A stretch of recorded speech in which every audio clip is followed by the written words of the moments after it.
سلام به همه دوستان و همراهان عزیزم. امیدوارم حال دلتون خوش باشه و بدونید که کلمات قوی ترین سلاح های جهان هستن. پس باید از اونها با نهایت احتیاط استفاده بکنید. با هم آماده میشیم برای گرفتن فال امروز. هر نیتی که در ذهنتون دارید، نیت کاری، احساسی، فرزند، هر نیتی که دارید انجام بدید. تا چند ثانیه دیگه میریم سراغ دیوان و من غزل و تفسیرش رو براتون میخونم.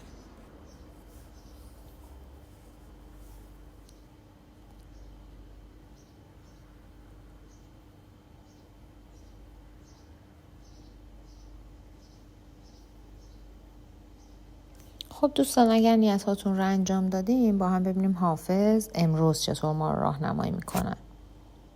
چه مستی است ندانم که رو به ما آورد، که بود ساقی و این باده از کجا آورد. تو نیز باده به چنگ آر و راه صحرا گیر، که مرغ نغمه سرا ساز خوشنوا آورد. دلا چو غنچه شکایت ز کار بسته مکن، که باد صبح نسیم گره گشا آورد. رسیدن گل و نسرین به خیر و خوبی باد، بنفشه شاد و کش آمد سمن صفا آورد. صبا به خوشخبری هدهد سلیمان است، که مژده طرب از گلشن صبا آورد. علاج ضعف دل ما کرشمه ساقی است، برآر سر که طبیب آمد و دوا آورد. مرید پیر مغانم ز من مرنج ای شیخ، چرا که وعده تو کردی و او به جا آورد. به تنگ چشمی آن ترک لشکری نازم، که حمله بر من درویش یک قبا آورد. فلک غلامی حافظ کنون به تو کند، که التجا به در دولت شما آورد. خب دوستان، در تفسیر این غزل حافظ میگه نیتی که دارید نیت بسیار خوبی هست و مژده بزرگی به شما میده. فالتون فال خوبی هست. خداوند شما رو در راه رسیدن به خواسته هاتون کمک میکنه و شما هم باید تلاشتون رو بیشتر از قبل بکنید. از کسانی که فقط اهل حرافی هستن و در زمان عمل نمیشه بهشون اعتماد کرد، انتظار کمک نداشته باشید، چون این افراد بیشتر باعث یأس و ناامیدی شما میشن و در عوض به دنبال افرادی باشید که واقعا اهل عمل هستن و میدونید که به شما کمک میکنن. اوضاعی براتون پیش اومده در حال حاضر که این اوضاع شما رو متعجب کرده و باعث پریشانی شما شده. قصه نخورید، نگران نباشید، همه چیز به خیر و خوشی براتون تموم میشه. فقط کافیه که صبر بکنید و اینو بدونید که گاهی وقتها عجله گره از کار شما باز نمیکنه و شاید این عجله شما باعث بشه گره ها رو محکم تر بکنه.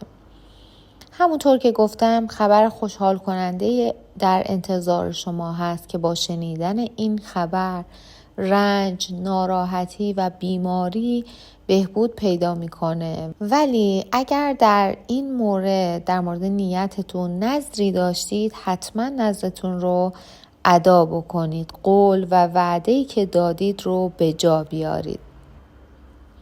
حافظ میگه شکایت کردن از شرایط و از زندگی دیگه بسه.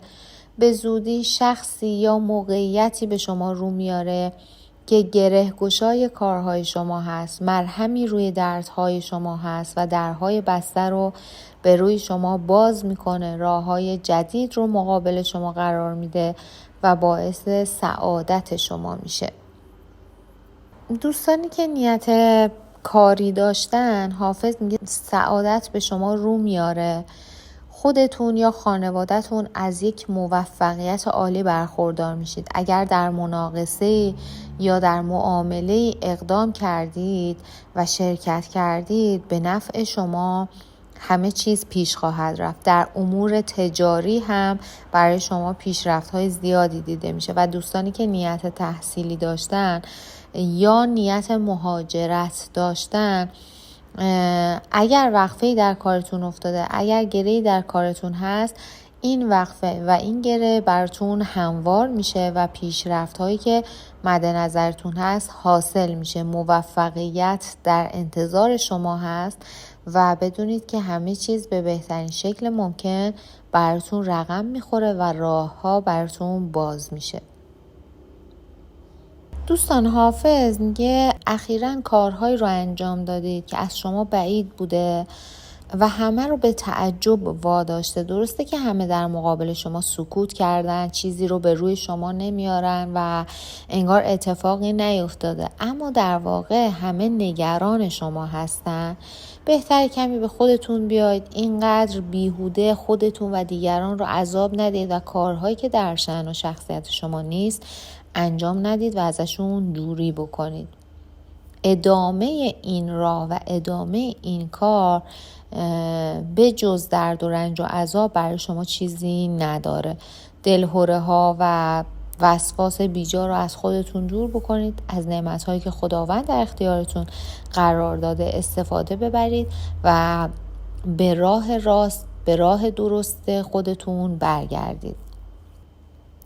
حافظ میگه در مورد نیتی که داری تا الان رنج و سختی زیادی برای شما به وجود آورده، اما مطمئن باشید که زمان ناراحتی شما پایان گرفته و کارهای شما به خوبی حل میشه و به زودی زمان خوشحالی، زمان کامیابی و سعادت شما هم فرا میرسه. در مورد کاری که انجام میدید دوستان، حافظ میگه ممکنه افرادی حرفهایی به شما بزنن که شما رو مجاب بکنن دست از این کار بکشید، علی‌رغم اینکه اصلا دوست ندارید این کار رو انجام بدید، اصلا راغب نیستید که دست از کارتون بردارید، اما تحت تاثیر حرفهای اطرافیانتون ممکن قرار بگیرید و این کار رو انجام بدید. توصیه حافظ به شما اینه که مراقب این حرفها باشید که تحت تاثیر این حرفها قرار نگیرید و توی این مورد به حرف دلتون گوش بدید. همونطور که گفتم شما تمایلی به ترک این کار و انجام ندادن این نیت ندارید، اما حرفایی که بقیه به شما میزنن طوری روی شما تاثیر میذاره که ممکنه این کار رو انجام بدید. در آخر هم دوستان، اگر برای خرید و فروش نیت داشتید، باید بگم موقعیت برای خرید مناسب هست، ولی برای فروش بهتره دست نگه دارید. در حال حاضر شرایط برای فروش اصلا مساعد نیست و دوستانی که نیت فرزند داشتن باید بگم که 3 فرزند در طالع شما دیده میشه که یکی از فرزندای شما در زمینه‌های علمی و تحصیلی نابغه میشه، به درجات عالی دست پیدا میکنه و باعث افتخار و سربلندی شما میشه. و حافظ میگه چشمان نافذ و نگاه پرقدرتی دارید شما که به قول معروف میشه با این نگاه و با این چشمان نافذ شیر رو اسیر و مات و مبهوت خودتون بکنید. پس با اراده قویتون همراه با توانایی هایی که دارید قدم بردارید و زندگی جدید و محکمی رو برای خودتون بسازید. چیزی که در پیش هستید مسلماً براتون اتفاق خواهد افتاد. دوستان عزیزم، ازتون ممنونم که امروز هم وقتتون رو در اختیار من گذاشتید و با من همراه بودید.